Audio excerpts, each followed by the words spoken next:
Bismillahirrahmanirrahim. Assalamualaikum warahmatullahi wabarakatuh. Pemirsa Garuda TV rahimakumullah. Banyak orang bertanya, mengapa aku hidup? Untuk apa aku hidup? Kalau aku hidup hanya untuk menderita seperti ini, mengapa aku diciptakan? Hasil penelitian di Amerika bahwa 80% orang-orang Amerika pecandu alkohol. Apakah seperti ini hidup? Saudaraku, rahimakumullah. Untung kita beriman kepada Allah. Untung kita beriman kepada Al-Quran. Sehingga kita mengerti bagaimana cara hidup. Kita tahu apa yang harus kita kerjakan dalam hidup ini. Bagi mereka yang tidak beriman, mereka tidak tahu mau kemana mereka. Mereka seperti seorang musafir tanpa GPS, tidak punya arah, tidak punya tujuan. Mereka menyangka bahwa hidup ini hanya untuk makan, untuk minum, untuk tidur, cari makan, bikin anak. Al-Quran diturunkan untuk orang hidup. Maka jangan salah paham. Jangan hanya dibacakan ketika orang mati. Benar, Al-Quran kitab yang berkah. Iya, dibacakan untuk orang mati bisa jadi. Ya, sebagaimana beberapa riwayat. Yukhaffif anhumul azab. Dia akan meringankan azab di alam kuburnya. Boleh jadi seperti itu. Tapi harus dimengerti bahwa ini Al-Quran diturunkan oleh Allah Subhanahu wa Ta'ala sebagai panduan hidup. GPS. Supaya kita tahu tujuan hidup. Ya ayuhan nasu budu rabbakumul ladzi khalaqakum walladzina min qablikum, kata Allah. Seakan Allah mengatakan, hei manusia, yang menciptakanmu itu aku. Jadi hidup ini adalah intinya bagaimana kita berjuang menjaga hubungan kita dengan Allah. Karena sedikit terputus dari Allah, hidup sia-sia.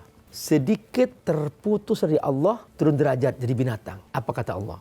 Lahum qulubun la yafqahuna biha walahum a'yunun la yubsiruna biha walahum adhanun la yasma'una biha ulaika kal an'am bal hum adall ulaika humul ghafilun. Ketika manusia sudah enggak berfungsi akalnya, enggak berfungsi jiwanya, terputus dari Allah, maka kata Allah apa? Kal an'am, turun derajat menjadi seperti binatang. Tetapi teman-teman tahu enggak, setiap kali bertambah manusia, Allah utus utusan. Maka semakin banyak manusia di perkampungan sana, di perkampungan sebelahnya lagi, Allah utus nabi dari saudara mereka. Maka jumlah para nabi semakin banyak, Rasul semakin banyak. Terhitung di malam Isra Mi'raj, ketika Nabi bertemu dengan para nabi dan Rasul. Mudah-mudahan Masjidil Aqsa ini segera merdeka dan kita bisa sholat di sana. Mudah-mudahan Allah menghancurkan kezaliman-kezaliman yang menyiksa saudara-saudara kita di sana, yang mereka bertahan untuk menjaga Masjidil Aqsa, dan semua kekuatan penjajahan dan yang mendukungnya Allah hancurkan. Dan Allah SWT akan memberikan kepada kita kesempatan untuk sujud di sana. Karena kata Nabi, la tushaddur rihal illa ila salasi masajid. Janganlah kamu dengan sengaja pergi untuk beribadah kecuali hanya 3 masjid. Masjidil Haram di Mekah, Masjid Nabawi, Masjid Hada, Masjid Nabawi, terus Masjidil Aqsa. Kalau salat di Masjidil Haram di Mekah, pahalanya 100.000. Satu sholat 100.000. Kalau sholat di Masjid Nabawi 1.000. Kalau sholat di Masjid Al-Aqsa 500. Jadi satu sholat 500. Perhatikan. Jadi itu keberkahan, kemuliaan. Nah, di malam Isra Mi'raj itu, di Masjid Al-Aqsa berkumpul semua nabi dan rasul yang pernah Allah utus. Yang itu semua untuk apa? Untuk mengawal hidup manusia. Jangan sampai manusia melenceng, jangan sampai manusia menyimpang. Allah ingin jaga ini agar manusia tetap jadi manusia, jangan turun derajat jadi binatang. Ini sayangnya Allah kepada kita.